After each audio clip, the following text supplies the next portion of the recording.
PCC అధ్యక్షుడి నియామకం మంత్రివర్గ విస్తరణ జరగాలని ఏఐసీసీ అధ్యక్షుడికి విజ్ఞప్తి చేస్తాం. మీరే విస్తరించారు, మీరే శాఖలు పెంచారు, మీరే వాయిదా వేస్తారని సీఎం రేవంత్ రెడ్డి అన్నారు. మీరే విస్తరించారు, మీరే వాయిదా వేసారు. నేను తారీఖులు ఏం చెప్పలేదు. విస్తరించాలి, పీసీసీ అధ్యక్షుడిని నియామకం జరగాలి, మంత్రివర్గ విస్తరణ జరగాలని ఏఐసీసీ అధ్యక్షుడికి విజ్ఞప్తి చేసినాం. వాళ్ళ పరిశీలనలో ఉందని చెప్పినాం. ఇప్పుడు కూడా వాళ్ళ పరిశీలనలో ఉంది. మీరే విస్తరించారు, మీరే శాఖలు పంచారు, మీరే వాయిదాలు వేసారు.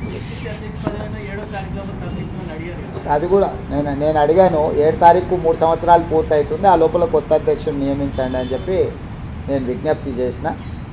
ఇప్పుడు బాలు ఏఐసీసీ అధ్యక్షుడు కోర్టులో ఉంది.